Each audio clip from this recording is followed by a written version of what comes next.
This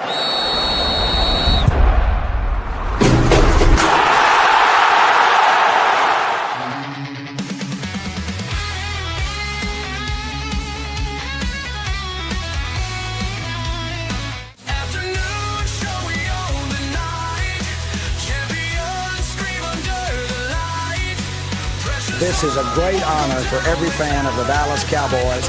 I'm honored to be in the NFL.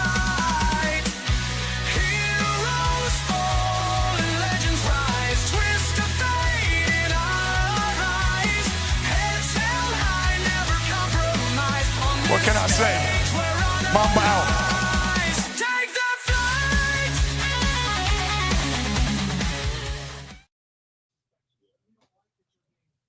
All right, what's happening, everybody? Welcome to the afternoon show presented by ESEN. I'm Chris Gonzalez, joined by Tony Gonzalez and Jay McLovin. How's it going, guys? Going good. I'll tell you how it's going. The Astros lost to the damn White Sox, Gonzo. That's how it's going. Well, we're getting our ass kicked by it. We're on a 5-game winning streak, but it's not looking real good right now. We give up a grand slam a little bit earlier, and we're down 5-1 right now. I will say this, though, before we get started. I was just reading on ESPN earlier today how Bryce Young over there in Carolina is taking a little bit more of a vocal voice in the team now, to the point where I guess he called a play at minicamp, and then J.C. Horn, I guess, overheard the play, told the defense about the play down to the last rep, and Bryce Young obviously found out about it. And so then he starts ripping into J.C. Horn at camp saying, is that what you're having to resort to? That you don't believe in yourself enough to just take the play on as it is? And he just, I guess he's talking, Bryce Young is finding his voice. He's talking some trash at minicamp. And I'm really curious to see how this plays out when we come regular season. And if he's finding his voice, if he's finding his leadership, and what does that mean for Carolina? Yeah, that'll be interesting. I hope the kid makes it. He had a pretty good second half of the season last year when he got an opportunity to play again. So I'm hoping he has matured and he can become a star in the league, or at least have a productive career. Yeah, absolutely. All right, guys. Well, let's get started. We'll start right off with the big thing today, NBA. Oklahoma Thunder versus the Indiana Pacers at the Pacers home. Big game, game 3. I think maybe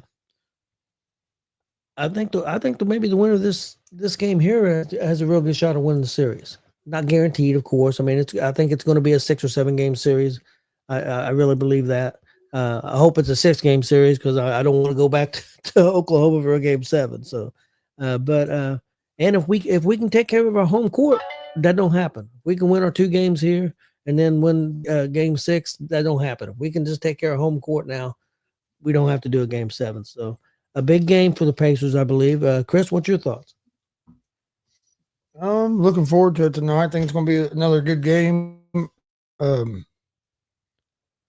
Pacers have to step up and play a good game. We haven't really played one of our better games yet in the finals. I agree. We played good in the second half of game 1 and was able to come back and get that win. But we didn't play very good game 2. I look for Siakam and Halliburton both to have big games tonight back at home.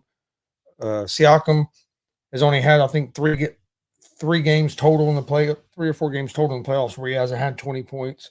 So, I mean, it's not a normal thing. He's had 1 game he was 1 point from 20, and he had a bad game last game. So I look for him to have a big game tonight.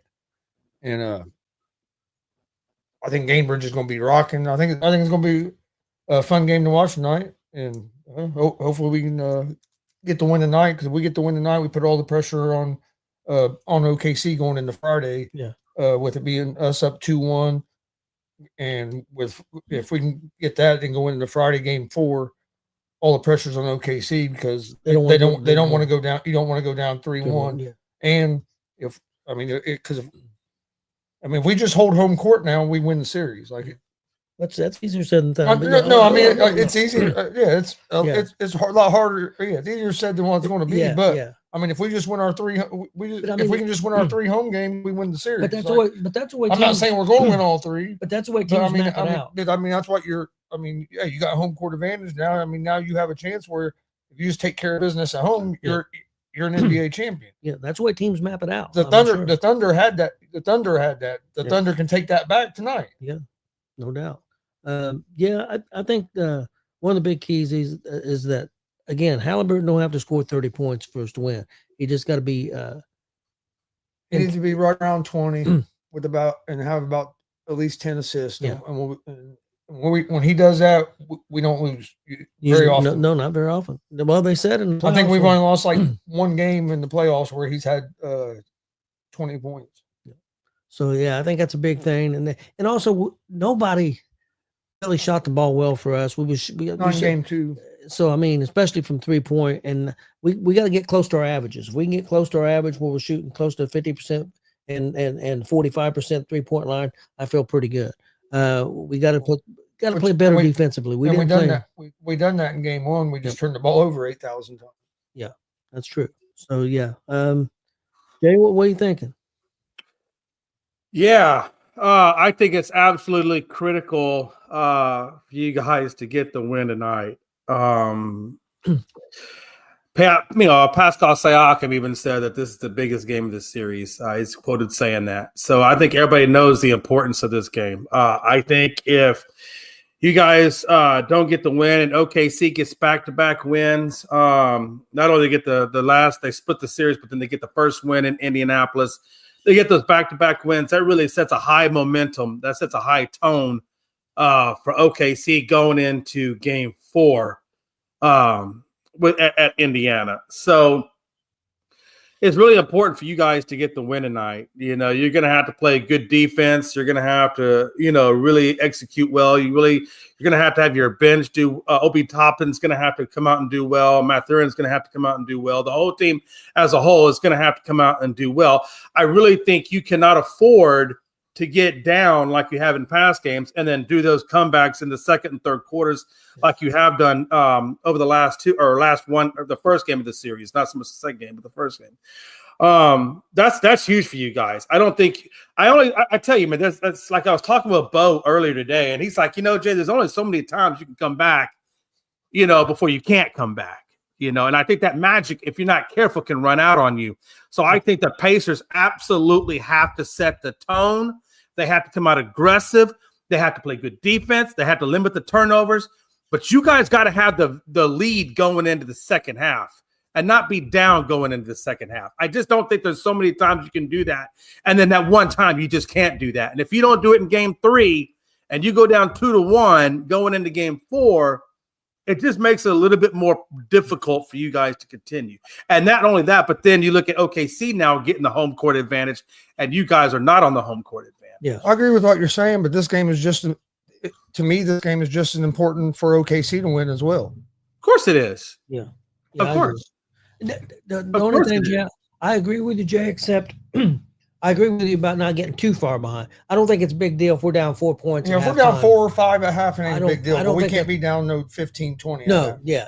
I mean, that's the thing. We don't want to be down 10, 12 points at half and have ourselves in a hole. I think we're going to have a little bit of a lead, like a 4 or 5 point lead, and they're going to be right there. That's what I'm hoping I think that's what's going. And we've done that against other tems. It ain't like we've won every game by having to come back. Hey, Gonzo, let me say this for you. Games by being in the lead. There's a reason why this game is more important for you to win than it is OKC to win. And the reason why is if OKC gets back-to-back wins, that's a huge momentum bump. Okay? That's a huge momentum bump. You can go down one game and come back and get the win. But if you get back-to-back wins, that puts a lot of pressure mentally and psychologically. That puts a lot of pressure on the Pacers. Yeah, you know what I'm saying? Yeah, but that's a lot of momentum. I get that, Jay. But if Pacers win this game, that puts just as much or more pressure on OKC because now they're down 2-1 in a series that they're minus 700 favorites. The Pacers aren't supposed to have a chance. No, I understand there's pressure on OKC if they get the loss. You got to understand. Either way, whoever loses this game, the pressure's going on that team. Yeah. I just feel like if you lose back-to-back games, that's a snowball that is building. Listen, that's a snowball that is building momentum. Until you stop that snowball, It's building momentum. Well, And you can't just go back-to-back games with the #1 defense. It just doesn't work like that. Jay, You know what I'm saying? It's much harder for you guys. Let me ask you this question, because you're saying if they win back-to-back, if OKC wins tonight, what would the series be at? How many game lead would they have on us? No, it's going to be a 1-game lead. And I think you're looking at it from the wrong angle. It's not the fact that they're going to have a 1-game lead, Gonzo. Well, you're contradicting yourself, Jay. If we beat them tonight, we have a 1-game lead. If they beat us tonight, we have a 1-game lead. Now the pressure flips on each other, but there's no difference if they beat us. If they beat us tonight, yeah, they won the last game and they won that game. I understand they won 2 games, but we come out game 4, win that game, it's right back at 2-2. I think. I think the momentum. It's not so much about being the 1 game up as it is the momentum that back-to-back wins bring. I get what you're saying. They'll have momentum, but if we win tonight, we'll have the momentum going into game 4. I'm just saying I think it's big for both teams. Yeah. And I think the biggest thing, Jay, is like you said earlier. I think the biggest thing, I agree with you on the momentum. I'm not contradicting on that. But I think the biggest thing is they take home court back. We need to keep that home court. I think that's the biggest thing. We need to win our games on our home court. I think it's the biggest thing. I agree. I look at this like the Dallas series, the Dallas Stars series, where we took game 1 at home, and then we lost the next 2 or 3, and then we just never could get that momentum back. Once we lost that momentum, it just stayed. It stayed in that team, and that's what I worry about for the Pacers. If you take those back-to-back games, it's not about being up 1 game. It's more about the slide of loss of momentum. And it's not like you won game 1 by a lot. You only won 1 game by 1 point at 39%. Hey, a win's worth the same whether you win by 1 or 20. Well, it's not about. See, you're looking at that's not the angle I'm talking about. But let me finish. That's what I'm saying. I understand what you're saying about momentum, but my thing is, if we say we lose tonight and we lose, and it's a close game all the way through, and we lose by 1 point, that's different than if they were to beat us by 10 or 15 tonight. Then I agree with what you're saying about they would have so much momentum if they come in and they blow us out tonight. Yeah. But if say they beat us on a last second shot tonight, yes, it hurts because we lost, but the momentum isn't going to feel the same because it was a game that either team could have won. Yeah. What you're saying, I agree with, but I think I think that's more in the effect if they were to come in here and beat us by 10 to 20 points. Yeah. If they come in and beat us by 10 or 20 points, if they beat us by 10 or 20 points, we're in trouble. I feel like I have not seen enough from the Pacers in this series that says, this team's going to do it. I just haven't seen it in you guys. You barely got game 1. You barely got game 1. I think that's a fair statement. You got blown out in game 2. I just haven't seen enough from you guys. Well, that worries me going into the rest of this series. That's a fair statement, but like I said, we're just coming home for the first time against them. Let's see how we played. It's a big game. I agree. And that's really what I'm getting at, Tony. And that's really what I was trying to explain to Gonzo. That's where I'm coming from. Is tonight's game for me is huge for the Pacers, and the reason why is I want to see more out of them. I want to know. No, listen to me. Gonzo, just hear me out. We haven't seen enough from the Pacers in the first 2 games. We just haven't. I want to see in game 3 at home. I want to see a lot more out of this Pacers team to see what you really have. If you go in there and you get either you take this loss, you got to take number 1. You're not seeing a lot from this team. Number 2, if you get blown out, you're really not seeing a lot from this team. Number 3, if you guys get a convincing win, like you go in there and that game 3 is a convincing win, then I'm gonna be like, okay, yeah, this team is definitely in comparison. Yeah. You know what? I just need to see more out of the Pacers. That's game. Exactly I really want to see them have the lead. That's what I've been saying, Jay. I've been saying we haven't played a good best game. Hey, right now it's the time to do it, killer. And that's what I've been That's what I've been saying. I think we will tonight. Being back at home, our first game back at home, first time there's been a finals game in Indianapolis in 25 years. The city's going crazy. That building's going to be just as loud as OKC was. Yeah. It's going to be a fun atmosphere tonight. I think the Pacers show up and play. Guys once. I want to see SGA do this to you guys once. And I'm going to tell you right now, I might actually make that AI generated T-shirt. I have no problem with that. I'm kidding, guys. I'm kidding. Hey, look, when Tyrese did it, hey, SGA should be doing it too. If I was SGA in game 2, I would have done it. But what the reason Tyrese done that was because of the history with the Knicks. Oh, I know. We all know why he did it. We all know why he did it. Of course. It's Reggie Miller, baby. Throwback. I get it. I would. That's like the Rockets. I'd love to see the Rockets get a championship and see Sagoon do the finger wag of Mutombo. That would be really great. Yep, I agree. Hey, let's move on, guys. We talked about the Pacers, and hopefully we'll talk about it tomorrow. And hopefully we're talking about a Pacers win, but we'll see. It's going to be a tough game. It's going to be a tough series. Next thing I want to bring up was New York Knicks. Yeah. How big of morons are they? You fire your head coach. Okay, that's questionable, but you at least think you had a plan. Well, so far they've contacted 3 teams. One of them I can't remember, but I know they contacted Dallas. They contacted Houston, wanting to talk to their permission to talk to their head coaches about being their head coach. And of course, Houston said, "No, you're not talking to our coach." Hell no, Udaka's not going nowhere.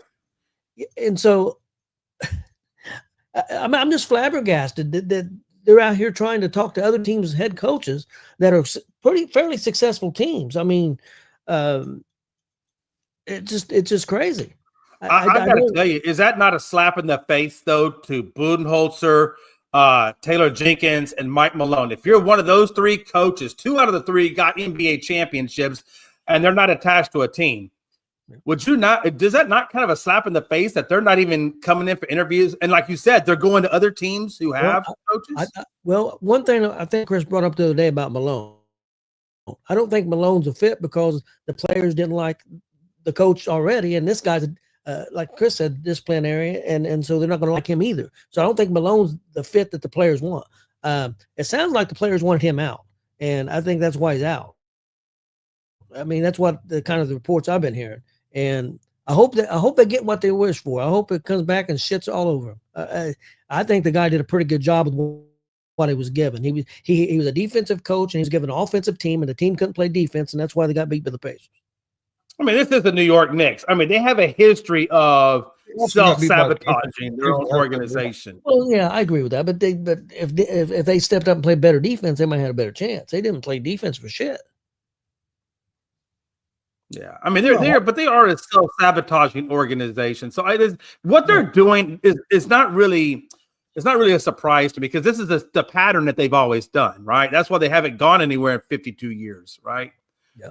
Their best shot actually was in the 90s when they played the Rockets in the finals. That was their last really truly big shot, right? And that was when Patrick Ewing was there, for crying out loud, and Allen Houston was there, right? And Jay, I hope you're ready. I hope you're ready to hear a bunch of shit from Frankie, because I got a feeling your Houston Rockets are going to be getting Kevin Durant. I'm going to pretend you didn't say that, but since you did say it, and since in reality I know you did say it, I'd like to know why. Because I watched Shams today on Pat McAfee, and he said right now he named 3 or 4 teams, but he says he thinks the Houston Rockets are the best fit, and he thinks the Rockets will have the best package, and he kind of thinks that the Rockets are going to get them. He did mention other teams, but he said he thinks that he knows the Houston Rockets are very interested in Durant. And I wonder if that is the case, I'm wondering what he's expecting or what they're expecting Houston to give up to bring him in. I don't know. He didn't say any packages, or anything. I'm gonna assume that they're gonna want their picks back that we got from them. I'm assuming, because right now I think we still own like 2 more picks, I think, of theirs, first round picks. So I'm assuming they're going to probably want those 2 first round picks. And I'm going to assume possibly a player. And I'm curious to know who that player would possibly be. I would say it's probably your buddy Sagoon. And if that actually happens, I would be extremely upset, because that would be ridiculous to do that move. Oh, that would be absolutely freaking horrible. I hope the Rockets have more sense. I hope Udaka. I'm gonna put my faith in Udaka. I really think Udaka is a smart guy. He's a smart coach. He knows how to build teams. So I'm gonna put my trust in him and knowing that he knows what he's doing. but I really hope that I hope Seguna's not a part of that package. They mentioned the Rockets, San Antonio. There was a couple other teams, and then they also mentioned the Knicks, which again, I don't think the Knicks are going to have the package to be able to do it. That's just my opinion. I could be wrong. And I don't think San Antonio, who is in a rebuild organization as well, is going to want to give up their youth picks or whatever to bring in, a Kevin Durant. So I think you're right. I think the best probably places for him to go would be Houston because of their picks and possibly New York. But I hope it's not Houston. I really hope it's not Houston. And I don't like the fact that you mentioned his name on this show, but I'm going to let you have it. I know, man. Chris, what do you think about the Knicks, and what do you think about what I said about Durant? The Knicks don't surprise me just because James Dolan's back. Like, he was gone building worry about the spear getting built and that stuff. And you see the Knicks started being good.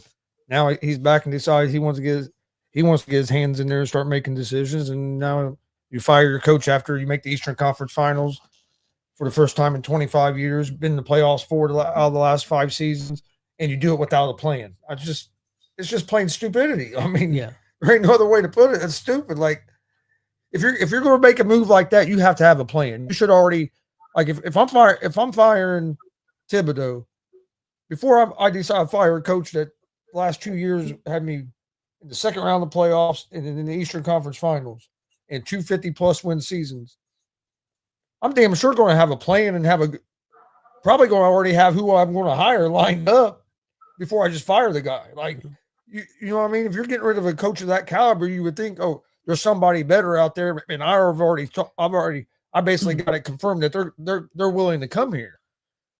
This makes no sense. Like, they're basically blind, just looking for any coach. Like, hell, Jay, you might go apply. Hell, they might hire you. Wish, man, that'd be a hell of a payday. But also let's not forget though too, Tony, because I was looking at this article. It looks like Minnesota T-Wolves are in there. Now that's a team I heard a rumor about I think that might take them on as well. Because I know him and Ant-Man, they kind of work well together. So I can see that. I think Timberwolves, that was the other coach that New York contacted. I think so. I think that was the other one. Yeah, the Timberwolves, I know they said Houston at the trade deadline, Houston was trying to get Durant last season. Yeah. This past season. I know they tried very hard. So that's why I think that's another reason why Shams thinks that they're the one of the favorites right now. But the other thing about the Knicks was the rumor is that they wasn't happy with the way things were going during the season. And they had already decided they were going to get rid of him. So if that was his case, that they had already kind of made that decision, they was going to get rid of him, why don't you have a plan? I know they didn't think they was going to make it to conference finals because they were struggling during the season, beating the good teams. And then they beat Boston and they make it to the finals. And evidently they didn't think that was going to happen. They were struggling to beat good teams because you got rid of all your defensive guys. Exactly. To bring in Karl-Anthony Towns and Mikal Bridges. And then you got rid of some of your defense, and then the Karl-Anthony Towns, the guy you brought in, him and Brunson don't play good together when they're on the court together. Well, yeah, let's be honest. Like, when they're on the court together, they don't play good together. Like, they only play good when one of them's off the court. So, like, you gave up all that for this guy you thought was going to help you, and it actually didn't help you as much because you gave up so much to get him. And when they're both on the court, it hurt. It was hurting you. Well, but like, they'd been better off to keep Randall and DiFincenzo and them guys they had from last year and added a couple players to it instead of blowing it up and going after Karl-Anthony Towns. Well, the biggest mistake is what they did with Bridges. Bridges, in my opinion, you guys think Bridges is a top 50 player in the league? Yeah. You think so? Yeah, right now, currently, I would think before he got to New York. And he's playing with Jalen Brunson that has the ball 98% of the time.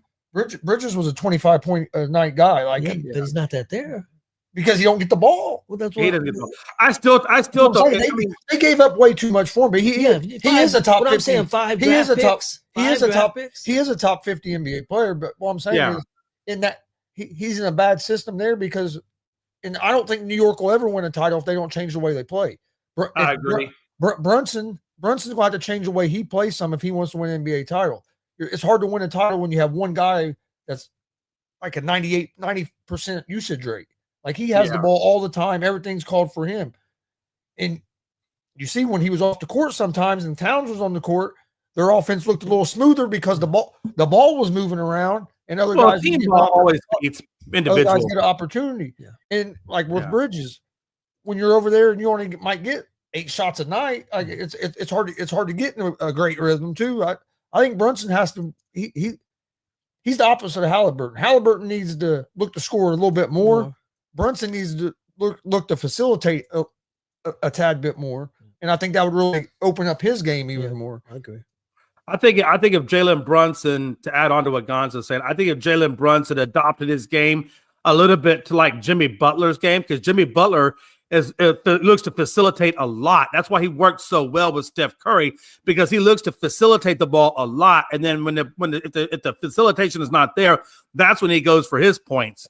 If Brunson can learn to, and also the reason why team ball is so effective is because when you are doubled down on, then you have other teammates that have gotten their rhythm going. Because how does everybody else get into a shooting rhythm if they're not getting the ball enough? So I really think that's why it's important to get everybody else involved.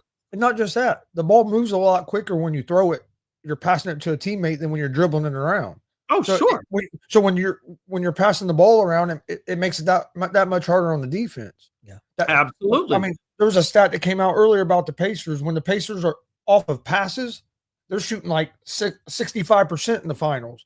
When they're dribbling around trying to do ISO, they're shooting like 30-something%.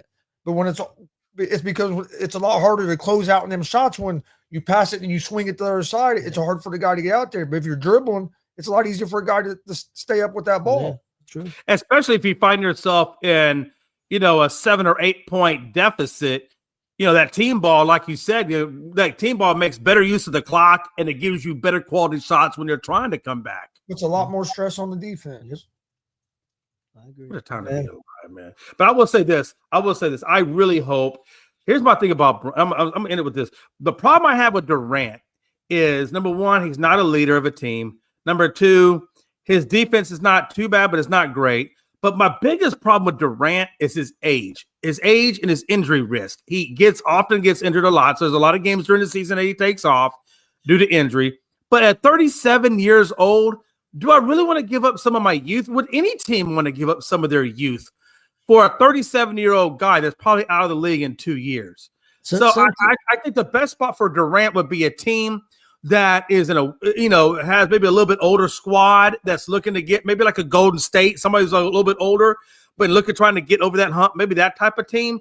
But if you're a young up and coming Detroit or a young up and coming OKC or a young Pacers or a young Rockets, the last thing I want to do is take steps back in my youth for a guy who's 37 years old. I don't want to do that. Well, Chris, you brought up a good point about Brunson. They're wanting Durant there. How's that going to work? Brunson. And here's the thing. Plus, whoever the new coach is he going to let Brunson play that style? Yeah. You know what I mean? Like Thibodeau, that was the way he played. Like, yeah, but some of these coaches, they run their systems. They you know what I mean? They're going to run their plays for players, and they're not going to want them to be all ball dominant like that. So the coach.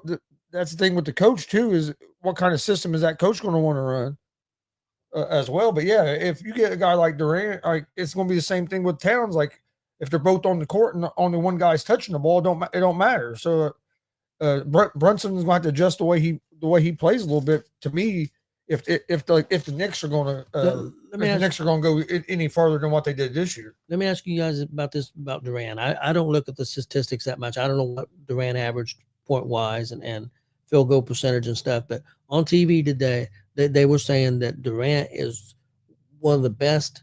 You can't stop him from scoring going inside. Mid-range. That he's the best mid-range shooter in basketball. And going to the hoop, they say he's still a pretty good defender. And they think that him going to the Rockets or a team or even San Antonio, if they can, keep the main core, not give up too much, that they think that they would have a better chance of winning the finals in the next couple of years than they would if they stayed pat.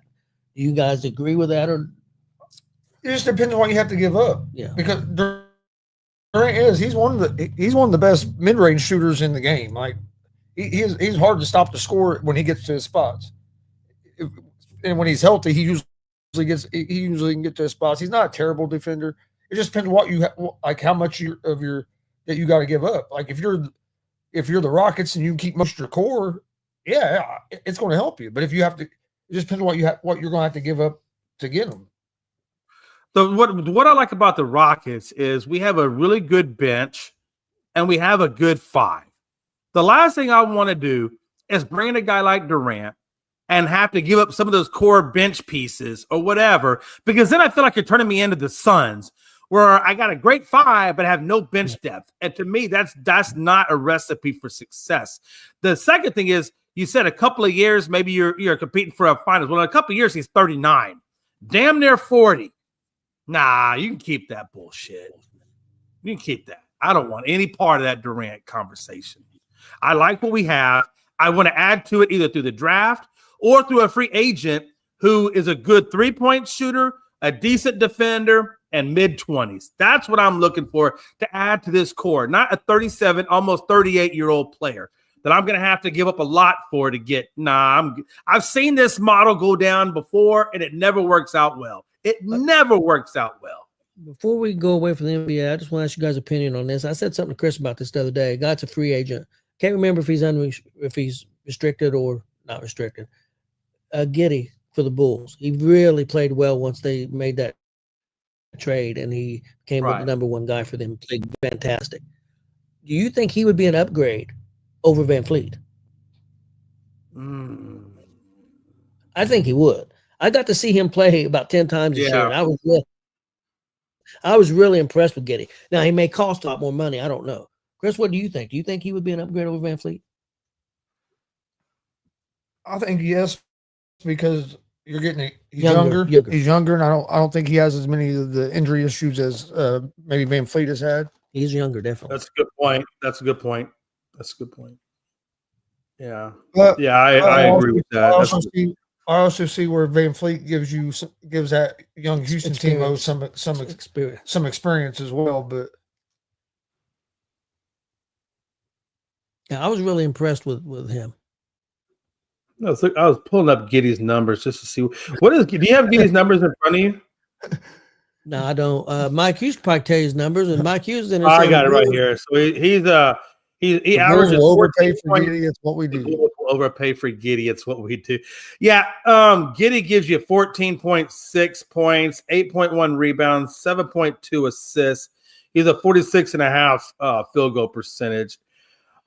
He is 22 years of age, so he does have that. He has that age that I'm looking for, right? He's going to give you a much younger youthfulness to the team, and if he can continue to grow, and things like that, it might on the long term of it, it would probably pan out, right?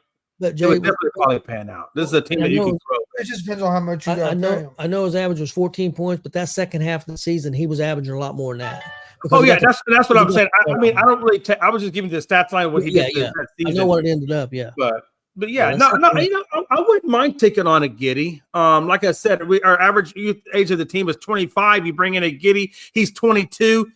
That means we're going to have at least a good 10 years to really develop that team into what it can be. So yeah, absolutely. Tell you what, check out Giddey's number. Okay. Yeah, I get it, Mike. And I'm not saying he hasn't done better numbers. I like the fact that he's 22 years of age and he has a good rebounding. He has good assist numbers. Those are the two. At a point guard, I like assists and I like rebounding. That's what really intrigues me. And his age at 22. That's big. That's a big thing. And in the NBA now, a lot of it's just so much about what the contract's going to be, how much it's going to cost you, because with the new rules on the you're right, and the aprons and stuff. So I mean, hell, I think we're paying. Correct me if I'm wrong, but I think we're paying a Van Fleet like $30 million. So I don't know, is he going to be more than $30 million a year? I don't think he would be. I know. I don't know. I was happy that Sham said today that he thinks Miles Turner will be re-signed by the Pacers. Yeah, he did say that. I've seen Pacer. that. Well, the Pacer ownership, because if they give Miles the deal, like the max deal or whatever it would be, it would put the Pacers for the first time in years in the luxury tax. But the Pacers ownership have already said that they're willing to go into the luxury tax to keep the team together. But so that was the other thing you mentioned, that apron thing. That was the thing that the one dude on ESPN was saying yesterday, that was the big thing with Durant, that because of that apron stuff, they're going to have to get a lot of players back in return, because it has to match salaries. It's not. Yeah, it's got to match salary, so it's not going to be one or two players. Way he talked, you're talking, and he said probably going to make more sense if they can come up with a 3 or 4 team deal, where one team's not giving all the players up, and he said that's probably for some teams to be able to pull it off. That's what they're going to have to do. Yeah, Mike. That's why I think Miles will be there, because I think the Pacers are going to pay him what he wants, and I don't. Miles likes it here, so I don't see him. Only way I see him going somewhere is if the Pacers was like to trade him or not. Yeah. Not. No, I will tell you this. If it comes down to Miles' decision, I'd be surprised if he chose to leave the Pacers. He loves Indiana. Yeah. I'll tell you this. I still don't believe Giannis is going to leave Milwaukee. But if the Rockets really want to get serious about trading for somebody, I know he's 30, but I would actually entertain that one, because I do know Giannis is still a very energetic. I know he has a lot of games still left in him. So I would not mind trading a Sagoon and whatever, and maybe picks for Giannis. Now that I would absolutely do, and I think he would fit in well with the Rockets. I think we can do something with that. You get Giannis, you got to sign his brother. I mean, hey, listen, I got a couple of guys at the bottom of the depth chart I can release and bring in his brother that aren't necessarily active players with the Rockets, but on the payroll. Yeah, we can make it work. Come on over here, Giannis. Let's go. His brother will be an active player sitting on the bench. He ain't gonna be a guy that's not active. He'll be on that active roster. Yeah, well, that's true. And Mike Hughes, I don't appreciate that comment, sir. He'll probably take some minutes away from Sagoon. Giannis will tell him, my brother's playing or I'm not playing. There you go, Jay. Trade for Harden. I think. Yeah, no, we did that once, and I pray we never do that again. We're good, Mike. I appreciate the love, but bring Harden back. That'd be awesome. Bring Harden back. I don't like you. I don't like either one of you. Like any one of you. Hey, real quick though, I don't know necessarily that we'd have to play his brother. We just put him on the bench. Maybe bring him in garbage time, whatever. I mean, because he's not playing actively with the Bucks anyway. He sits on the bench the majority of the time. Yeah, he don't play, but no, he don't. Okay, guys. I think Giannis just wants his brother to get Giannis and his brother. And then you guys can make another trade and get Braun and Bronny. Yeah. Now, see, that's even worse. I don't know why you got to throw so much hate out. You know, I mean, I get it, because I've been kind of not being in favor of your Pacers. Maybe that's why you feel the need to give me so much hell. That's fine. I get it. No worries. Best skin today. It's thick skin. What is it? Wednesday? It's thick skin Wednesday. Our 5-game winning streak's coming to an end today. Yeah, it is. We're getting our ass kicked. Okay, guys, let's move on. Hey, don't worry. We lost to the damn freaking White Sox. Okay, the Astros lost to the White Sox. I am not happy about that. We're going to win the series against the Guardians because we won the first 2 games, but they're getting us. They're beating our ass today. Yeah, they're hammering us. Yep. Let's move on to. We'll talk a little bit college baseball. Baseball World Series. Final 8 teams starts tomorrow, I believe. I think I'm right. The 13th. No, maybe it's Friday then. But anyway, unusual year, because this is the first time in 55 years that a team, no team has come back from the year before. So we got a brand new 8 teams for this year. None of these teams were there last year, which I'm surprised. LSU is usually there every year. They wasn't there last year. But I'm going to give you the first round plays June 13th. The first bracket features Coastal Carolina versus Coastal Carolina 53-11, taking on Arizona 44-19. And then the second game in that bracket is Oregon State versus Louisville. Oregon State's 47-14, and Louisville's 40-22. The second bracket, which starts on, I believe, Saturday the 14th, features UCLA 47-16 against 44-19 Murray State. And then the next game is Arkansas 48-13 and LSU 48-15. The thing that struck me, the two favorites, the top favorites, Arkansas and LSU, and they play in that first game on Saturday, the second game, excuse me, play each other in that bracket. So I thought that was interesting. They play they play best of 3 series, or is it just single elimination? It's not single.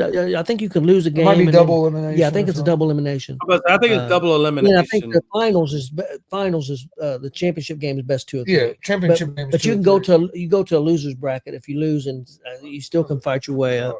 But I tell you, the team I like, because of the way the bracket fell, I like Coastal Carolina. They're playing Arizona the first game.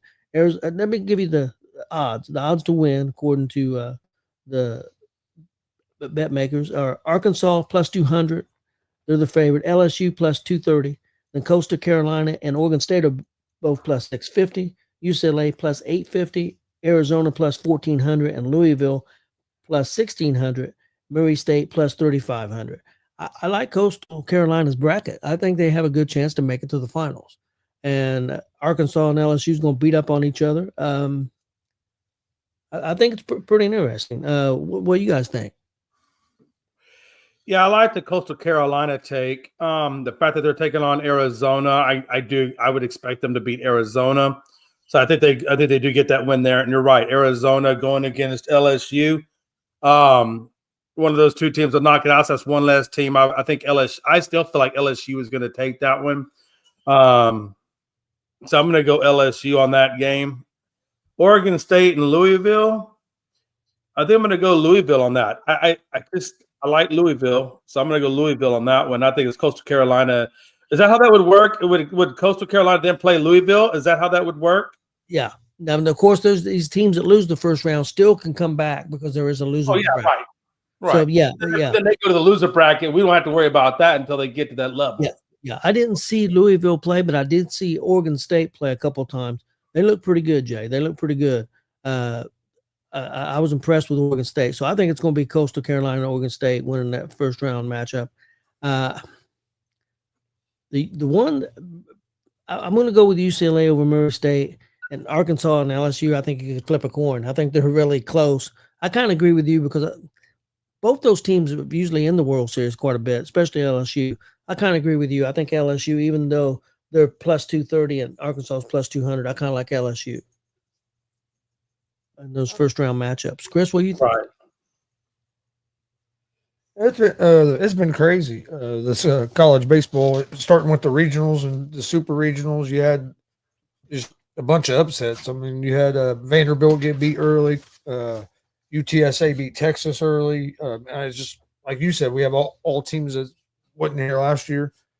I think it's going to be good. I would probably favor LSU maybe to win it all, but I wouldn't count out Oregon State to go on a run. Yeah. I got to see them when I was in Chicago a couple weekends ago. I got to see them play a couple times. They look pretty good. Yeah, I wouldn't count them on maybe going on a run. That would be maybe my dark horse team to go on a run, but I think LSU is probably going to win it all. And UCLA's out of the Big Ten, and they played really well. So I have seen that Oregon State team play a few times, Yeah. and like I said, I like the way they play. So that's a team I'd keep an eye out on.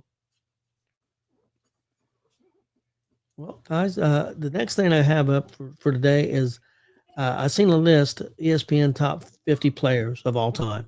Didn't do all the 50, but I did the 20. I'm going to get you guys' opinion real quick. Who do you think would be, in your opinion, who's the greatest baseball player of all time, in your opinion, Jay? Oh, man. I mean, are we talking pitching? Are we talking positional? I mean, it's got everything in it. Jeez Louise, man. That's so hard. That's a hard one to go with, man. But just because of what he did and how he did it, I still and it's not that I'm biased, because honestly, the man played for the Rangers more so than he did my team. So but I still got Nolan Ryan. I think that 5,000 strikeouts. I think 7 no-hitters. I think 2 of the no-hitters coming in his 40s when he's damn near out of his prime, and he's still getting them. I just think that to me is still one of the greatest feats ever. And the fact that he did it without ever having really any injuries per se. And I'll be honest with you, I like him too because you came to the mound. You think you want to come to the mound and play with me? Okay, ask Ventura how that worked out for him when he was beating the crap out of him on the mound, and you see a boy in a headlock, and Nolan Ryan is just pounding him in the face. So they don't make pitchers like that anymore. I'm sorry, they don't. So I like the toughness.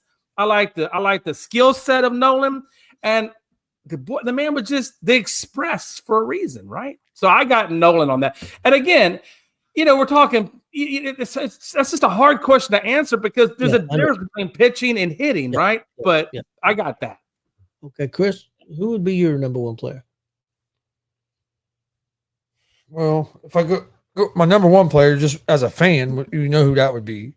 It's going to be Pete Rose. But who I would have probably as the best of all time, I would go with Mickey Mantle.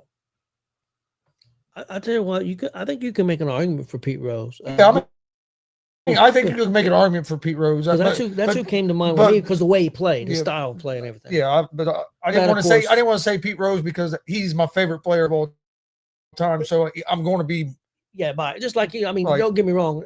I think your pick wasn't bad, but you got kind of a bias, and we got kind of a bias with Pete Rose, and especially me since I got to grow up and see him. I got to see him play. But like to me, it's reason I say Mickey Mantle. I didn't get to watch him play a lot, but like growing up, that's the player I always heard about. Like it was all like Grandpa, just like from anybody. It was always stories about Mickey Mantle and then like reading about him and getting to see some of the highlights and stuff. But he was a hell of a player, and it was just like his legend is just carried on forever as well. Yeah, you're going to be real upset by this list when I go down it. First of all, Pete Rose is not the top. Pete Rose is not in the top 20 on their list. And that's crazy. Nolan Ryan is not in their top 20. Yeah. But there's I guarantee you, Lou Gehrig and Babe Ruth are probably in that top 20. Yes. Let me ask you this: yes, they are. Is Johnny Bench in that top 20? No. Wow. There's nobody from the Big Red Machine in that top 20. See, that's crazy to me. How is there nobody from the Big Red Machine on that list? Like the Big Red Machine. Let me ask you this: I bet you Tony Gwynn is in that. Let me see here. Jay, he is not in the top 20. Wow, and that's probably arguably one of the most purest hitters to play the game. Okay, I'm gonna start number 20, Roger Hornsby. Okay, that's number 20. Number 19, I thought this guy could have been a little higher. Frank Robinson. Huh. This one surprised me. He's a great player, but number 18, Mike Schmidt. You take Schmidt over Pete Rose? I don't. I like Mike Schmidt, but Pete is the all-time hits leader. Yeah. Number 17, Roger Clemens. I see Roger in there. I mean, Roger was a good pitcher. I don't think he definitely wasn't better than Nolan. So that list right there is bullshit. I can't wait till I tell you number 11. Okay. Number 16, Joe DiMaggio. I mean, DiMaggio was great. Number 15, he was a hell of a player. I don't think you guys are going to agree with this. Number 15, Mike Trout. No. He's a great player, but his injuries have not had him on the field 15. Long enough to have that designation. Top 15. Well, when they're saying baseball players, are they just talking about MLB, or are they talking about like whole baseball career? You know what I mean? Like, are they including college and that? Because I think it's just MLB. I mean, like if you watch him play, he's one of the best players I've ever seen, but he don't have the accomplishments. We'll see how you feel about this. You know what I mean? If you're just going by like a baseball talent, the dude's awesome, but he don't have the accomplishments to me to put like on a list like that. But here's the thing, though. If you look at Mike Trout and you compare him against Tony Gwynn, Gwynn is a better hitter. Now Trout would knock the ball out the park. I get that. But Tony Gwynn, if you look at his strikeout rate, it's much better than Mike's. Oh, yeah. Much better. I mean, this guy was probably one of the best hitters to see the ball. That's bullshit. That league is bullshit. I'm sorry. Continue, Mission. Number 14, Greg Maddux. All right, I'll give you Greg. Yeah. I'll give you Greg. Number 13. I think Chris will like this pick. I'm wondering, is Ken Griffey Jr. Yeah, I'll give you Ken Griffey Jr. He had a hell of a career. Number 12, Honus Wagner. We're going back to. Yeah. Yeah. This one here, number 11, you're not going to like, Jay. I don't think. Especially with you, with Nolan Ryan not being on the list. Number 11, Pedro Martinez. I mean, Pedro is good, but he don't have nowhere near the accomplishments of Nolan. See, that's why this list is bullshit. That dude, he has nowhere near the accomplishments of Nolan Ryan. Like, he couldn't even dust off Nolan Ryan's cleats. I don't like that. I mean, he's a damn good. Pedro Martinez is he's a great pitcher. But the fact that Nolan's not on this list and he is, that's just. Do you think Pedro Martinez is better than Greg Maddux? No. I don't either. What do you think, Chris? Because I know you're a big Maddux fan. No. I wouldn't have him ahead of Maddux, but he's. Oh no, he's a great pitcher. I'm not putting Pedro down. I'd have him up there, but yeah, I'd have Maddux. Maddux to me is one of the best pitchers I've seen. Number 10, Stan Musial. Number 9, somebody of course I didn't get to see play, Walter Johnson. Yeah, I didn't see him play either, so I can't comment on Walter Johnson. I want to see you guys' thoughts on this. Number 8, Barry Bonds. I'll put Barry on the list for sure. Number 7, Mickey Mantle. Yeah, Mickey should be on the list for sure. Number 6, Lou Gehrig. Yep. Number 5, Ted Williams. Yep. Number 4, Ty Cobb. Yep. Number 3, Hank Aaron. Yeah, for sure. Number 2, Willie Mays. Yeah. Okay, who do you think's number 1, guys? Who would be? I'm going to say probably Babe Ruth. Babe Ruth was the number 1. I like the majority of that list. There's a few players on there I feel haven't done enough to not have Tony Gwynn or not have Pete Rose or not have Nolan Ryan. I'm sorry. The fact that those 3 players are not in that list kind of discredits that list a little bit for me. I know this will be unpopular with some people, but I wouldn't have Babe Ruth number 1. Personally, I take Willie Mays over Babe Ruth. Willie Mays, Hank Aaron. That's just me. Me personally, Willie Mays, Hank Aaron, or Mickey Mantle in front of Babe Ruth. The only reason I'm going to tell you why I think Babe is number 1 is you got to understand when Babe was at the plate half the time, that man was drunk. And I don't know. Hold on. I don't know of a lot of people that can hit 715 home runs and be drunk 50% of the time. I don't know if Mantle could have done it. I don't know if Mays could have done it. I don't know if Hank could have done it. That man was drunk damn near all the time. No, I get that, but that's an incredible feat. But here's my argument on that. Is I think Babe Ruth is reason they have number 1 isn't because of his baseball playing ability. They have number 1 they have number 1 on here because of the legend of Babe Ruth. Exactly what you're talking about. He done all that drunk. You know what I mean? It's because of the legend of Babe Ruth. I mean, you got it, but that's got to play a big part of it. No, I wonder. I would have the top 5 on my list. I just wouldn't have number 1. I just wonder if Hank could have, Hank or Willie. Hell, I don't even think Barry Bonds. I wonder if they got up there drunk or loaded, if they could have did what they did. That says a lot. I bet where Babe would have been if he wasn't loaded. You know what else it could say, Jay? You know what else it could say, Jay? That the competition back then wasn't very damn very good baseball players. You can't say that. Don't say that. Gehrig and all. Look, Gehrig and all over there. You can't say that. The other side of your argument. That's the other side of your argument, though. No, they still had good competition. That competition was still good. Because if you got Gehrig in there and you got Willie, come on. Okay, I'm not going to go that route. I'm not going that route. This is where it makes it hard.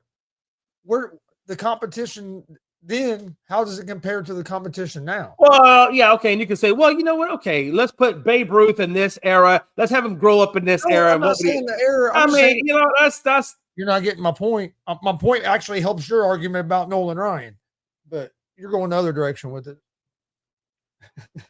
Real quick, what about the guy? And I'm sorry, guys, I should know the name. I'm old, and I'm on 3 hours sleep. The movie 42. Robinson. Oh yeah. Jackie Robinson. Jackie Robinson. Where the hell is he at? Yeah. Why is he not on that list? He's not in the top 20. Clemente ain't on that. Roberto Clemente's not on that list. Roberto Clemente. Why is Cal Ripken Jr. not on that list? Cal Ripken Jr. I mean, he's probably on the top 50. I just went 20. I didn't go into the 50. But I think Cal Ripken should be in that top 20. That dude had a hell of a career. How do you look at the longevity of his career? Them names that we just named, and I know it's a pitcher's position, but them names we just named, how do you put Pedro Martinez over him?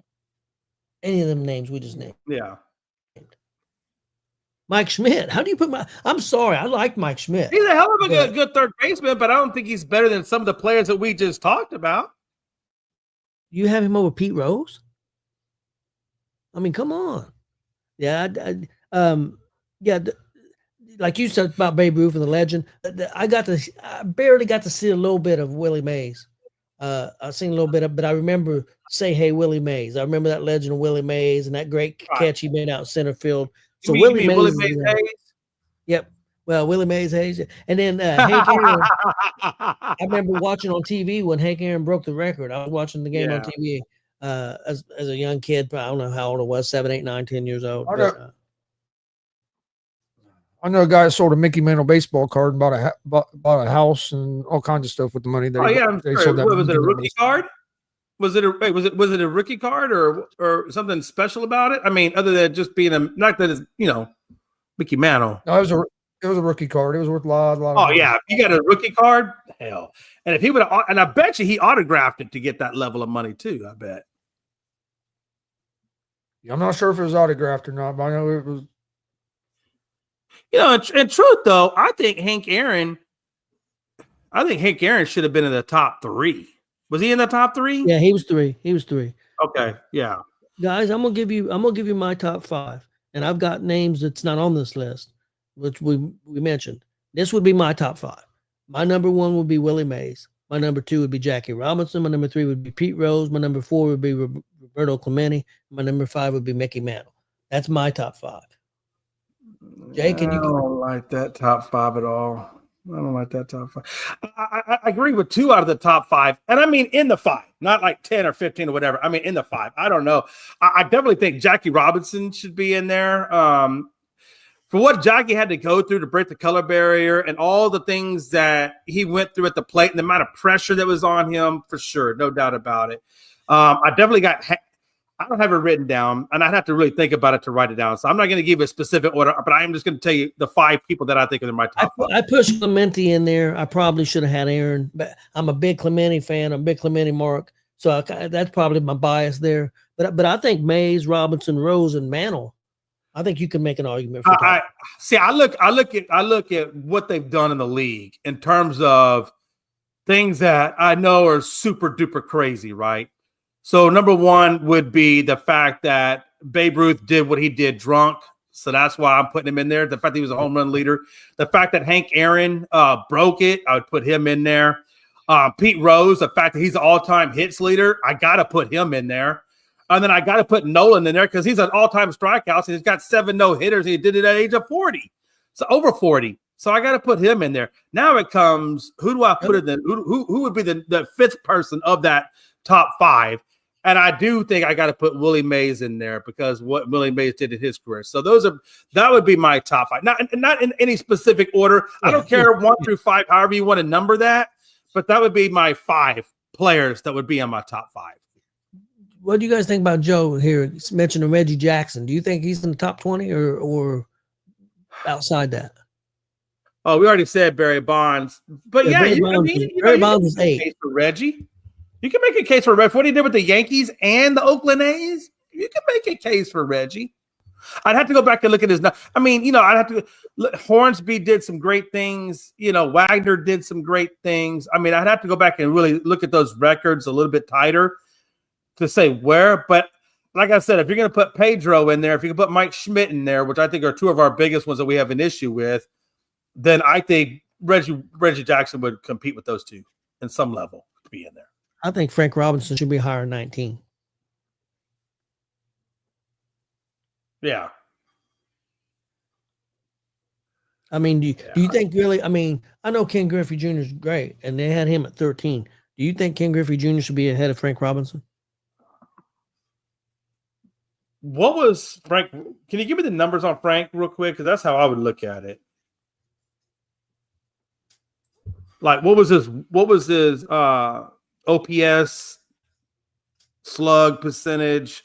Hey, Chris, while I'm doing that, what about you for a top 5?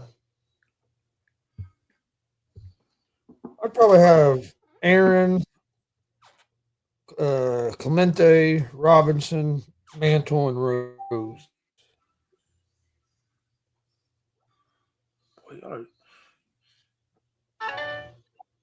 So where would and maybe maybe I misheard, but where do you have Rose at in the top 10?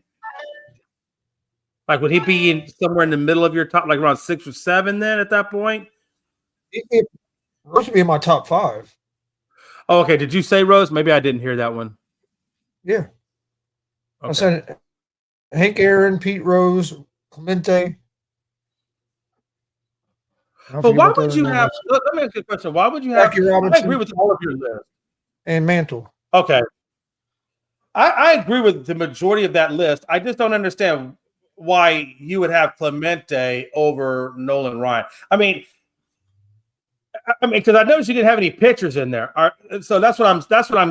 I guess more of my specific questions. Are you looking at? If I put a pitcher in there, it's going to piss you off. It wouldn't be no.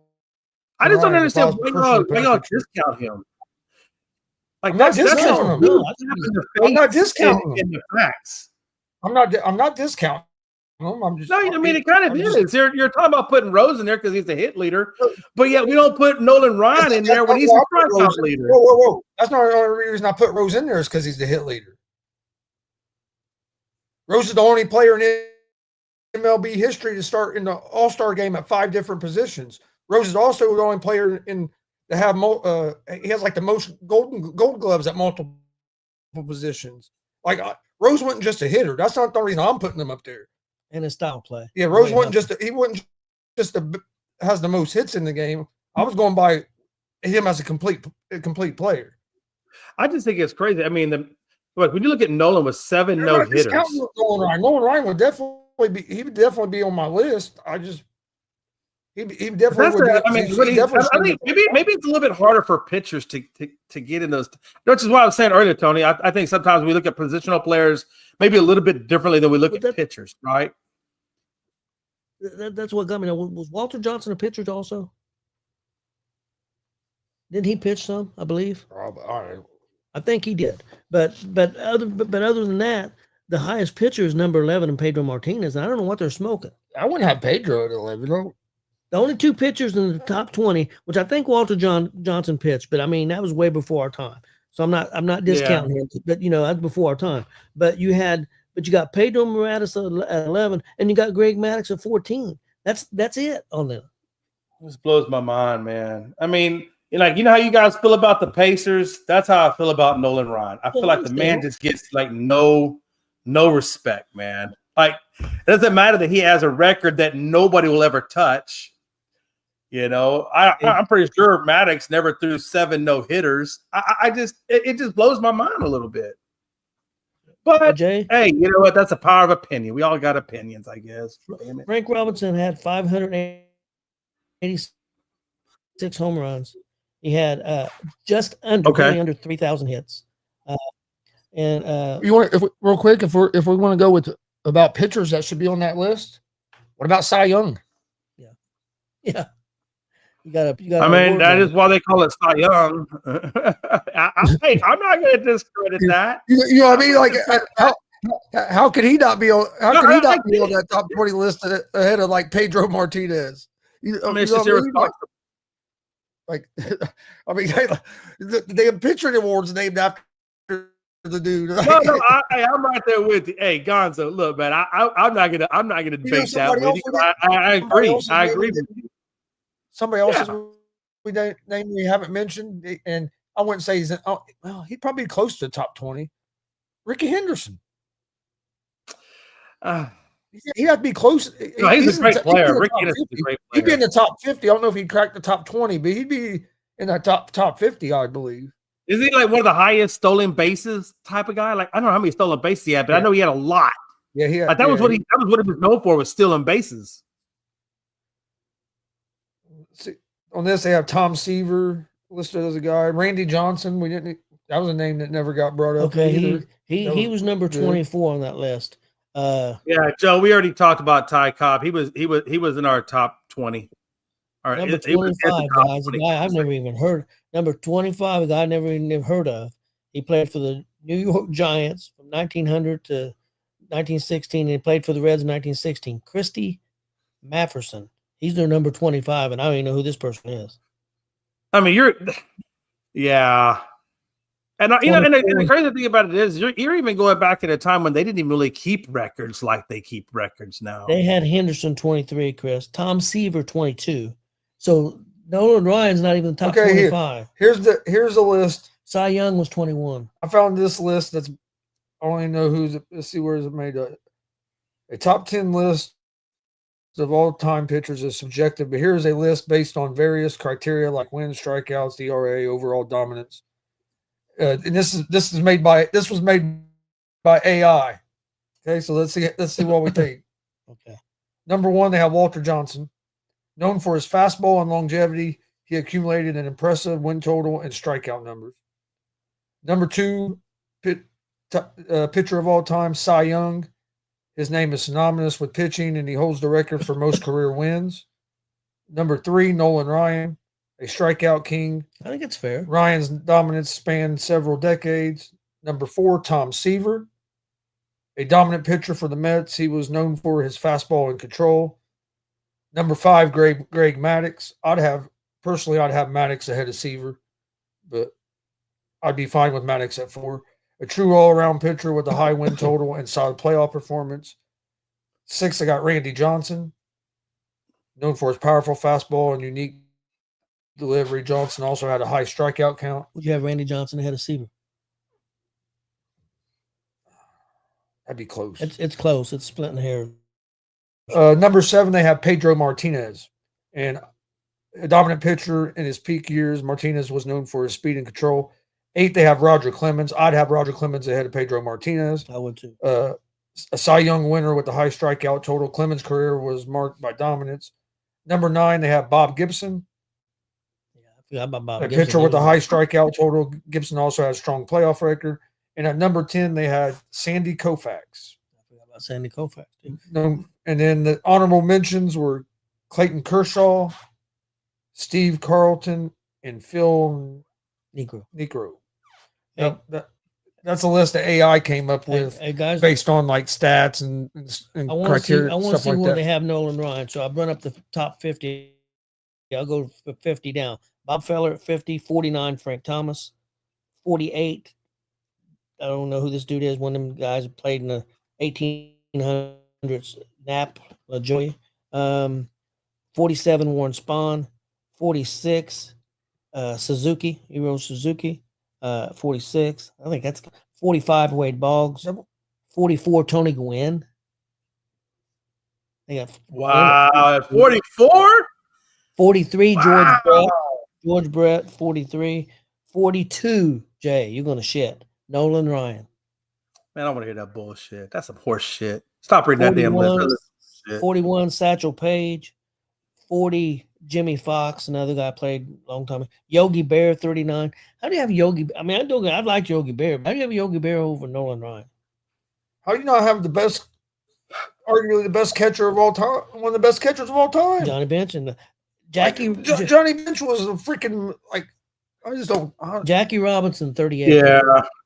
But that whole 75, 76 Reds team, gets so disrespected Oh, when yeah. it comes to Joe like Morgan. getting talked into history. Like that them are some of the best teams ever, but they don't even talk about like how do you have Joe Morgan ahead of Jackie? Jackie Robinson was 38. I love Joe Morgan. He was my favorite player growing up. Joe Morgan's 37. Jackie Robinson's 38. like Johnny Bench. Damn, I mean, you just had that roster was Hey, crazy. no, hey, Ben, let's talk about the International let's talk about the biggest slap in the face. Rose. Let's talk about one of the biggest slap in the faces, right? The fact that the Negro League's records are now included with MLB records. How is Josh Gibson, who has the highest average in baseball history at 372, career average 372, why is he not in the top 5? Yeah, I just thought about that. I wouldn't even think about that. I was like, why is Josh Gibson not in there? 36. Tree Speaker, another dude who played in 1907. 35. Jay, you just mentioned him. 35. Josh Gibson. See, that's horse shit. 34. This is Yeah, 34. anyway, go ahead. 34. Chris Pete Rose. Wow, that is such a slap in the face. 33. Bob Gibson. In the face. 32. Sandy Koufax. 31. Mariano Rivera. So Mariano Rivera is better than Nolan Ryan. Yeah, it's fucking horse shit. 30. Albert Pujols. That sounds about right. 29. Johnny Bench. 28. Derek Jeter. 27. Roberto Clemente. That's a slap upside the head. 26. Alex Rodriguez. And I know I'm biased, but there's no way Alex Rodriguez is better than fucking Roberto Clemente, but I'm biased. So I guess. Wow. Okay, guys, that was the. I didn't get the 25. So yeah. Now, where is this list generated? Those you just read out. Where does that list generated from? This is ESPN. That's ESPN's list. Wow. Here's MLB's or ESPN's list for the best top 10 catchers. Number 10, Gary Carter. Number 9, Mickey Cochran. Do we know who he is? Buster Posey at number 8. Okay. He's a good one. Piazza at 7. That's oh yeah, Ivan Rodriguez. You had to have Pudge on there. Yep. He's at 6. 5 is Roy Campanella. He played back in the I remember 48 through 57. I remember Campanella. Played for the Brooklyn Dodgers. I remember hearing stuff about him. 4, Carlton Fisk. Yeah, we played against him a lot. 3, Yogi Berra. Number 2, Josh Gibson. And number 1, Johnny Bench. I don't have a problem with Johnny Bench being number 1. Yeah, I'm glad that they have recognized Josh Gibson because I feel like Josh Gibson is the all-time career average leader in MLB history. How is Josh Gibson not in that top 10 or top, whatever? He should be definitely in top 10. I mean, Johnny Bench should have been on that. Johnny Bench should have been I higher agree. on that. Yeah, of the I top agree. 10 of all, or the top of all time. Yeah. Like he was rookie of the year, 10 I gold. think we could agree that gold or all three of us have issues. Like, look, I think we all have issues with the ESPN list. Bench had 10 gold gloves as a catcher. Yeah. 14-time All-Star, 2-time MVP, Guys, 2-time World Series. I mean, like rookie of the year, like he just had. Like, okay, guys. just How do you? No, I like Ken Griffey Jr. Okay, I do. You got Ken Griffey Jr. at 13 over Pete Rose and Johnny Bench. Come on. I just don't see it. I mean, of course, I think Joe Malone. hit it on the nail. I think this is where I think happened. I think it was in Frankie's basement. I agree. I totally agree with that. Well, like Pete Rose, people are going to leave them off list or down lower on this because he got banned from baseball. Same thing happens to Barry Bonds on a lot of people's list. Roger Clemens on a lot of people's list. We're going hell, Kurt Schilling.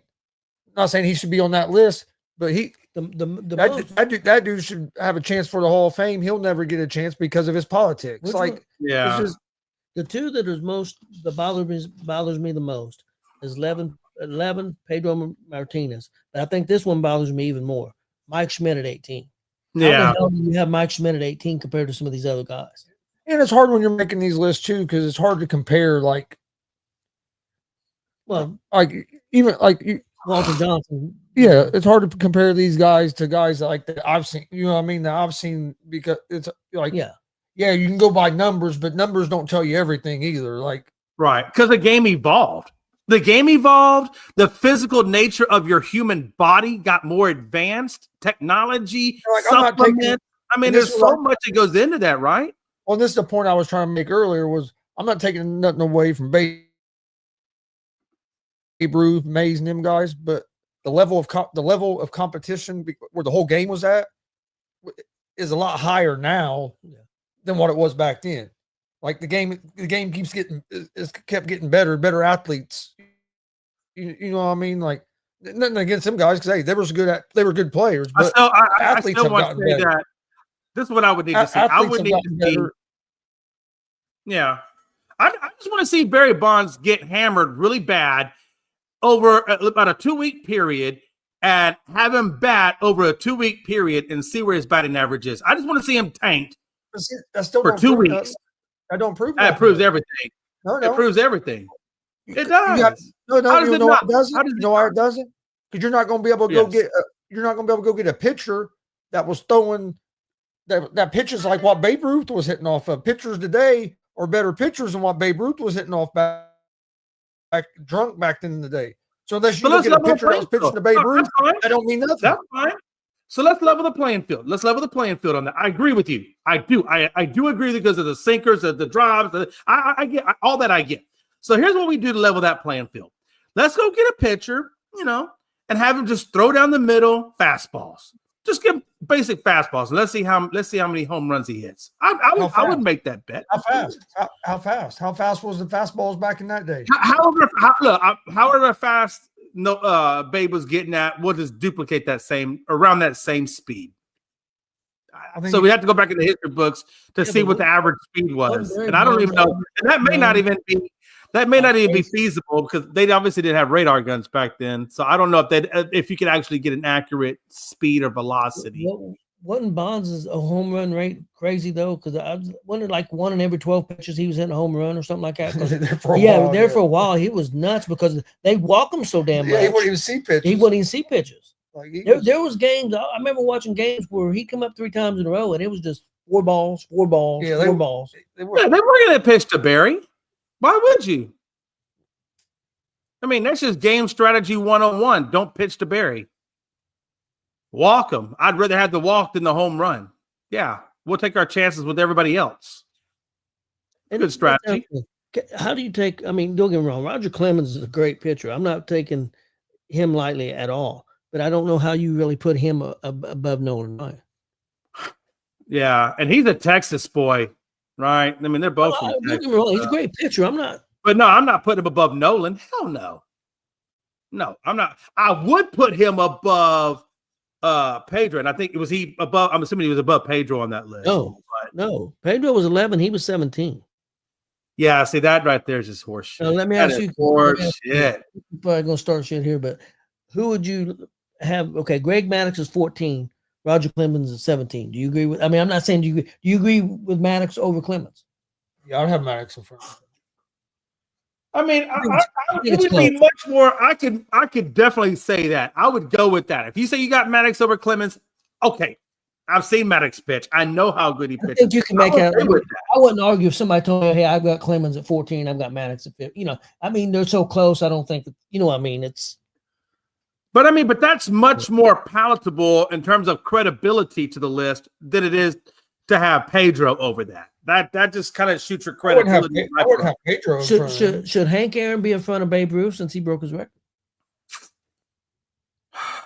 I mean, if you want to put Hank over Babe, I'm not going to fight that. I'm not going to fight that. I would be okay. I would not have an issue with that if you're going to do that. Didn't Bonds beat Hank's at record? I think he did. I think he finally did beat it. Yeah. I think McGuire beat. Yeah, no. Bonds is the home run leader right now. I think he's at 744 or something like that, if I'm not mistaken. You guys think Right it's now it Brooke? goes Barry Bonds, it goes Bonds, Hank Aaron, Babe Ruth, and then I forget who's after all that. But those are your top three. I don't think it'll be Brooke. All right, guys, that's all I got. I haven't seen. I knew that was going to stir up some trouble. I haven't seen nobody that. I haven't seen nobody yet that. Hey, Jay, I'll try to come up maybe with I a think it's on break. top 50 football player on. I'm always maybe down for Friday. that too. Yeah, Or I'm always Friday, down. maybe we could do that on Friday. And here's the thing, guys. Here's the thing. Between the three of us, if we put our list together, I think our list would be a lot more creditable than that ESPN list. I really do. Based off what I just heard on what they said, I think our list would be a little bit more creditable than that. And even Joe out there in Italy believes that. Hey, Joe, who would be your number one if you're still listening? Who would you put? Who would be your top five?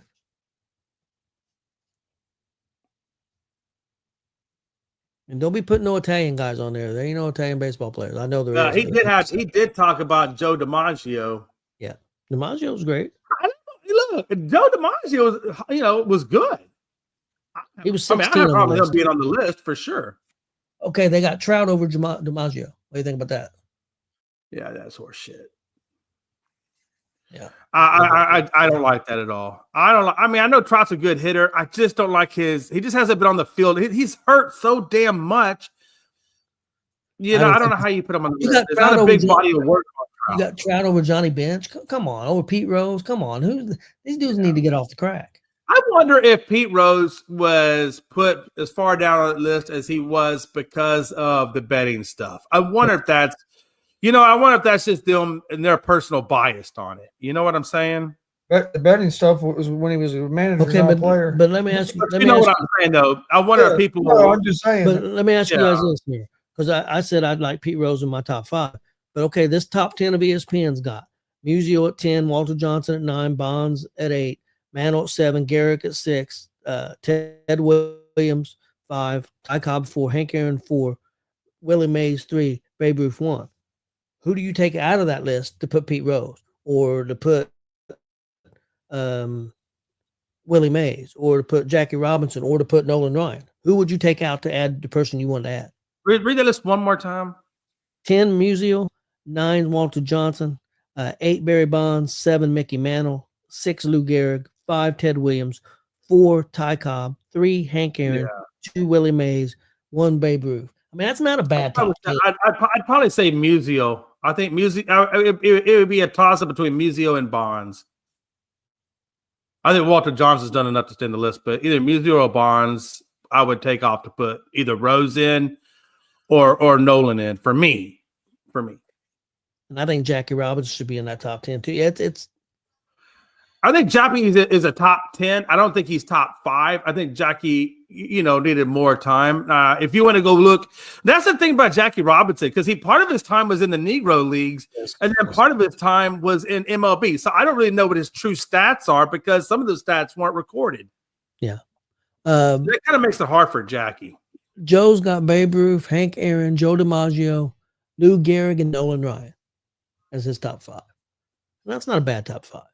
I mean, I don't know if there's any. I mean, I don't think there's any wrong answers in this top 10. I mean, all them guys in the top 10 are not bad. I really believe that. There's guys I think belong in there, but they're not horrible. My biggest problem is that 11 through 20. I mean, Pedro Morales and I don't even know if Ken Griffey Jr. should be top 20. It's close. I know Chris probably disagrees with me on that, but I think I'd have Pete at least here. 5. Okay, who would you take? Williams, Cobb, Aaron, Mays, and Roof. Who do you take out of that top 5 to put Rose there? Williams. You would take out Ted Williams? Oh, those 4. Whose record did he beat? Was it Cobb? Oh, that's a tough one to take Ted Williams out. I'm wanting to say, when is Cobb the record he beat the hits?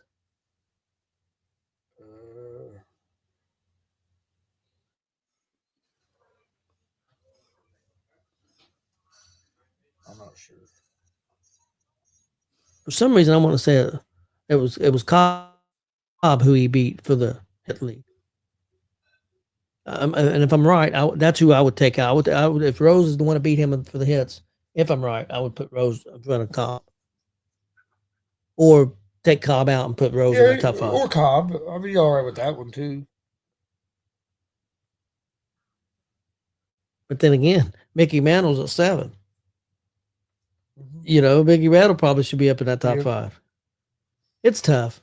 I mean, it's tough to do a list like that. I'm not trying to be too big of a jerk, especially when you get into that top 10. I don't think it's about being a jerk. I mean, there's a lot that goes into that. I can make a case that Barry Bonds should be up higher than 8. I'll tell you this: in 1941, Ted Williams had a batting average of 406. Now, who do you know that had a batting average of 40? And then in 1952 and 1953, he had a batting average of 400 and 407. So 3 times in his career, he had a batting average of 400 plus. Now, I don't know many hitters that have ever had that, if any. Yeah, but So I don't know how you think. The guy Ted Williams out of that conversation. The guy I said, Jay, the guy I said I'd put in front of him is also the hit king. And I understand. It ain't like I'm putting. Yeah, it's tough. I mean, Ted Williams is awesome. I'm just saying, if almost out of those top 4, those 5, if I was going to put Pete Rose in that top 5, it would probably be at 5 where Williams is at. Is all I was saying. I'm not saying Williams doesn't have to be there. I misunderstood. I thought you meant you were going to take Ted Williams out in order to put Rose in. If I had to take one of them top 5 out, I would probably they have Williams at 5 there. That's where I'd take out. Didn't you say Musio was in there? No. The 5 was Babe Ruth, Willie Mays, Hank Aaron, Ty Cobb, and Ted Williams. Those are the top 5. Oh, okay. I'm sorry. I just put off a different. If I was going to insert Pete Rose in that top 5 and take one out, I said it would be Williams. But I'm not saying the only reason I said that is, and I think that's what the confusion was, because Tony had given another 5 list that had different names in it. The one he gave us had Musio in it. Yeah, he was 10. They have Musio at 10. Yeah, Musio's 10, Walter Johnson 9. Oh, okay. I thought, okay. Never mind. I was just saying, if I was going to put Pete in the top 5, no, I don't have a problem with that. Yeah, I don't have a problem with that. Well, you can make an argument. You can make an argument. Just like I said, I can make an argument that you can move Barry Bonds up to 2 or 3 on that list. I mean, like, he's the home run king. He had 2 Hall of Fame careers. Like, if he had a Hall of Fame career before he ever started hitting the home runs when he was with Pittsburgh. Hey, nobody could put the needle in the butt better than Barry. So I got you. Right? I'm just saying, nobody put that needle in the butt better than Barry. Baseball knew it was happening and encouraged it. So I'm just making a joke, man. Top 5 needle pushers in the butt. I got Barry at number 1. I mean, I got McGuire at number 2, Sosa at number 3, and maybe A-Rod at number 4. I mean, there ain't a whole lot better hitters. Maybe Clemens at number 5. Like we were just talking, how many hitters do you know that they never pitched to him? Like you don't see many guys like that. No, I'm right there. Well, he broke Ty Cobb's record. That's who it was. So that's who I would put Rose over if I was putting Rose in that top 5. Since he broke Cobb's record, I would put him over. Yeah. Yeah. Okay. Well, I thought that was pretty interesting, guys. But to me, Pete Rose is the best because that's my favorite. Yeah. That's my favorite player of all time. Yeah, so just like with him, he's probably going to have Nolan Ryan maybe number 1 even. So, I mean, I understand. Pete's always been my favorite player. So it's just. I mean, I get it. I mean, look, you're a Cincinnati Reds guy. Why would Pete not be your number 1? Joe Morgan was my guy, but I know that Pete Rose was a better player overall than Joe Morgan. But I was growing up as a kid. Joe Morgan had that where we batted, and he did that arm and winged it when he was up at the plate. As a kid, it just was crazy. Well, that's why I became a Pete fan. Was the way he played. It was 100 miles an hour all the freaking time. When I was a little kid playing baseball, I always wanted to be at second base because I wanted to be Joe Morgan. My problem was I was a 4-foot Mexican. That wasn't going to happen. Hey, look, if anybody should be your favorite player, it should be Altuve at 5'6" or 5'8". Look what he's doing. Showed you back. He's representing your national. Wait a minute, I got a question. Yeah. Showed you back more, be a 4 foot tall or be a Mexican? Well, back in the 70s, I would say probably being, well, it could be either one. Now you had it rough. You were short and a Mexican. What Like was you had it the worst. What was the way I'm shaped now, I'd be more like the one pitcher from the Dodgers, what, Fernando Valenzuela. I'm shaped more like him now. and now back then, Valenzuela was a good pitcher, though. Back then, I was a lot darker because I was out in the sun all the time, so I was a little bit closer to Joe Morgan than because I was pretty dark. That's pretty funny. And on that note, we could go other directions. Shit. We will not today. We will not go other directions. We will stay the course. Got anything before we get out of here? I got some things I got to get. Hey, I do have one thing. Hey, if you've liked today's content, please give us a subscribe on our YouTube. We really would appreciate it. And if you've liked Tony's comments and Gonza's comments, God help you. But give us that subscribe anyway. Reds sucked today. Yeah, they did. Everybody have a good day.